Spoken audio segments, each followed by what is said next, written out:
I'm really happy that I will have a chance to play in front of, on the big stage again in some arena. Playing in Poland is even better for us because it's our home territory for me and Jankos.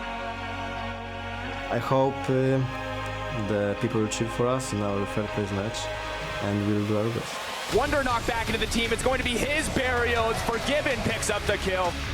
H2K looking for more. Odo looking for more. He's going to grab it. If we win against H2K, we have better sitting government, and this will make our path to Worlds a lot easier. Unicorns actually should be okay. They used one flash. Oh! Sal takes him down! Just winning even in front of Polish crowd would make me really happy. Winning against H2K will be huge for us.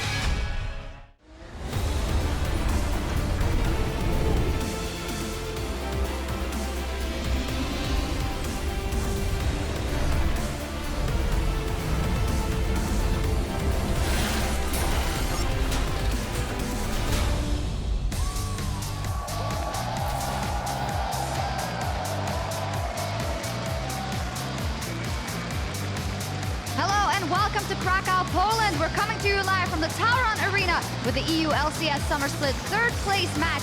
H2K is looking to qualify for Worlds, but to do it, they'll have to fight the magic of the underdogs, the Unicorns of Love. Earlier, the fans were filing in, a lot of H2K fans for these guys here, holding up the Polish flag there, Vander and Jankos, as well as the Unicorns of Love with their manager, always very, very colorfully dressed up as a unicorn. Fantastic. Good evening, I'm EpicSkillshot, joined here at the desk by Mitch Kreppel-Voorspools and Splice coach Jacob Yamato Cannon Mevdi. Well, welcome to the both of you.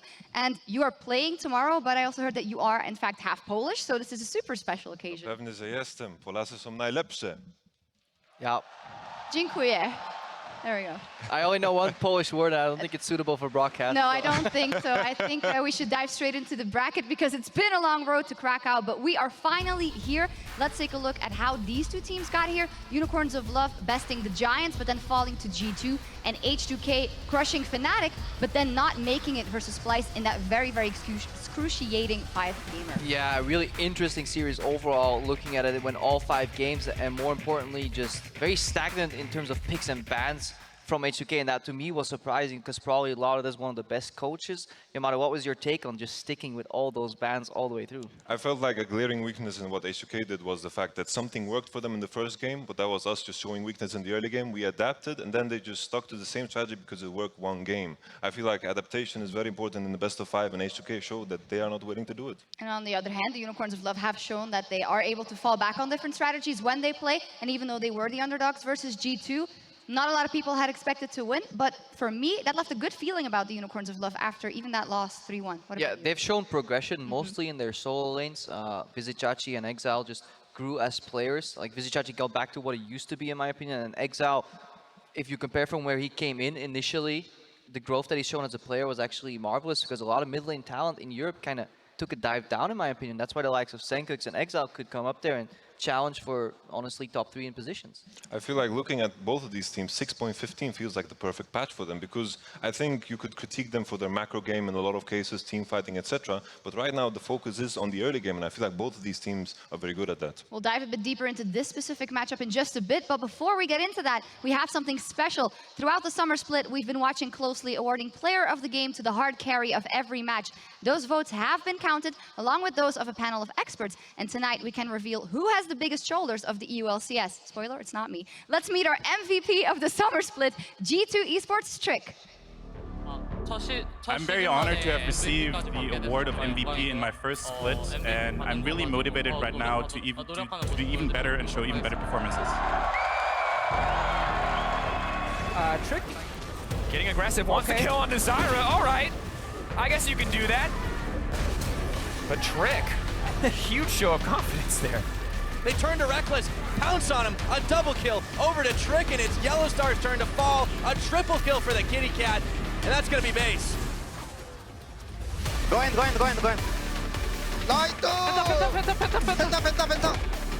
Really solid performances from Trick. They see him here move, he's coming in. Now they've got to stop it before it goes down, before they can smite Arrow, but Exile, he's turned into an egg, and I don't believe it! Trick steals off the Baron! He's been so instrumental in the early game, so instrumental in fights. This is one of the reasons why he is secured player of the game.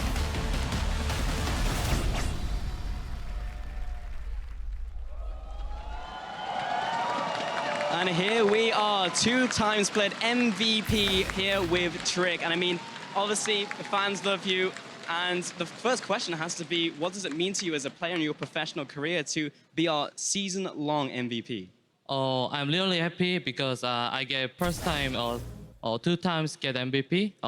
And really work hard with my teammate and coach. They my MVP. Fantastic to hear, Trickers. And also, you guys are, of course, locked for World going into that championship. So do you as a player maybe look to other regions for their MVPs and players you're looking to see as potential challengers for yourself in G2?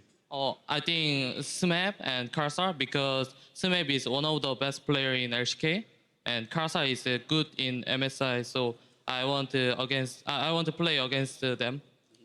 It should be very interesting as well. And looking towards the international stage, coming out of MSI, Europe didn't really look too hot. And perception from the community is maybe Europe isn't a strong region. But with that in mind, looking at all the teams that we have here at Kraken, of course, in the gauntlet coming up, who do you think will be good representatives for Europe at Worlds? Oh, I think Supply is a good team because they don't have a weak player and they good teamwork. A lot of respect for your opponents tomorrow. Very, very interesting. I just have one more question for you here, Trek. I don't want to keep you here for too much longer. But back in spring, of course, I spoke to you at the MVP interview and how you're adapting maybe to Europe. And so how have you adapted now coming from them? Because, of course, Expect has now joined your team. So how has Europe been for you since then? Oh, I really like EU cultures. And my coach is Joey Food and Kebab. And Expect like EU base. Yeah, so I like EU. Well, I can confirm kebabs are very good. Thank you very much. Congratulations once again on the MVP. For now, we're going to send it back to the analyst desk to set the stage for H2K and the Unicorns of Love. Thank you so much, Paul. Fantastic. First up, props to Trick, of course, a well-deserved MVP. I don't think anyone could argue with that. And then mention of kebab. I know you want to run out and get one, but we can't. We have a show to do. But I mean, honestly, you can say anything against Trick being MVP, hard carrying or hard working within G2 always. I don't think anyone can question it because everyone says that he's consistent, but his level of consistency is above anyone else. It's very rare for me that I can criticize anything that Trick does. I always get new ideas from him. He's simply amazing as a player. Yeah, the things he did to move in the last time they faced off was actually quite dirty. Shouldn't even be allowed in a jungle matchup. So Trick it's going to be super interesting for me to watch him play against Trashy because they have, in my opinion, very distinct, different styles. But we'll get to that tomorrow. We'll get to that tomorrow. Before we get into tonight's third place match, a bit of housekeeping. We already mentioned that we are on 6.15 and Aurelion Sol will be disabled for the rest of the playoffs due to the visual bug we saw last week in the NA LCS, something that was consistently banned against you guys in the semifinal. Are you panicking? No, it was something that we planned. Aurelion Sol definitely a strong pick. We're kind of sad about it, but who cares? We have other things, no problem. A lot of things up the sleeve. We'll see that tomorrow. But without further ado, let's dive into our series of today, the third place match between the Unicorns of Love and H2K. Let's start off with what is at stake for the Unicorns of Love. They are playing for gauntlet placement and pride. If they win, they are the regional final boss. That means they only have to win one best of 5 to make it into Worlds. Yeah, and more important, if they lose, they drop all the way to 3rd seed in that gauntlet. So that's a lot more matches to play. And even more important, if they beat H2K today, H2K will incredibly likely beat their opponent in that gauntlet if G2 win the split, I think. And then that's so important for them that if they show their test of faith today, they can beat H2K once. They will have the mental edge. They will have preparation done. Everything will be ready for them to hopefully beat them again.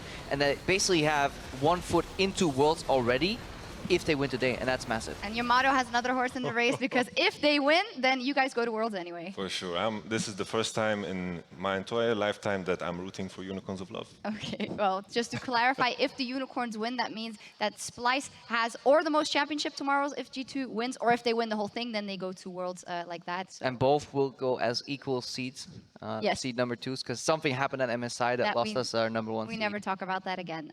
So to dive into the UOL a bit more, after looking at that semifinal, 2 players that stood out for us, Exile and VisitChachi. VisitChachi, I would say, has always been regarded as a fantastic player, but Exile is someone who went up and down but found his form by the end of the split. I feel like Exile as a player knows how to play with his jungler. His jungler plays kind of inefficient in terms of farming, but he's always around Exile, so he can always play aggressive. Something that I want to point out about Exile, he finally found his champion pool. He found the Ryze, the Kassadin, the Vladimir, but I feel like this is something that can be cut in half if you watch Unicorns of Love play. Now, you mentioned Move and Crepo. You were not impressed by Move in their playoff run so far. Yeah, he was consistently behind in farm, but usually when you're this far behind, we're talking like 1 or 2 levels, like 20 creeps on average that you need to make up for that in pressure. When he played against Trick, this was, and it didn't happen. And if you look at the man on the other side here, you know, local hero Jankos, he could abuse Move in the jungle and actually make it a pure win condition for H2K to just win from the jungle and then spill over in the lanes, because in standard lanes, Yamato, you've noticed it too, jungler has way higher impact these days. I feel like in this specific matchup, I feel like if Move plays against one of those more consistently playing junglers like Trick or Trashy, he instantly gets outfarmed. The first initial gank he does gets punished. But I feel like against Jankos, the first initial level 3 gank, the level 4 gank is going to be very important, very, very impactful. But of course, I agree with you that Jankos has the edge because the first blood king. Jankos has the edge, as we see them huddling right there, and they need to huddle and they need to win if they want to go to Worlds, because if H2K do it here today, win the 3rd place match, and G2 wins tomorrow, then H2K goes to World on championship points, and Splyce has to run the gauntlet. Yeah, and worst case, H2K is promoting themselves into a better seeding in the gauntlet. If the odd thing happens where Splyce win the entire thing and G2 end up 2nd. That's the odd thing. Come on. Come on. We're going to beat G2 and be pissed about the fact that we have only the 2nd seed, you know, no 1st seed.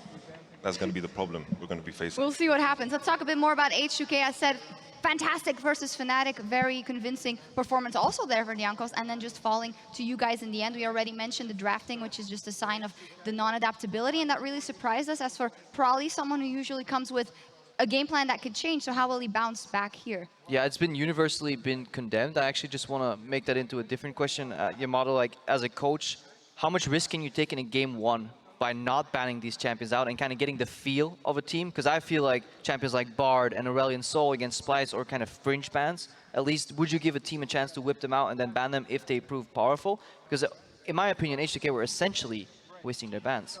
I think, like, in my eyes, we did well with other picks. So I think after the first game, they could have thrown the picks out of the window. But I feel like in H2K's case, just because they had success the first game, they kept sticking with it. And I think the big issue for H2K is the fact that while they didn't adapt in their pick and ban, they also didn't adapt in their play. Jankos kept doing the same patterns over and over again. Eventually, Trashy, I could tell him, his blue buff. take his blue buff every game, and it happens. Gragas being ahead of Rek'Sai, that's a big problem in that matchup. Yeah, they will have to adapt. We saw them in the huddle. They are sitting at their stations right now, so it's almost time to go.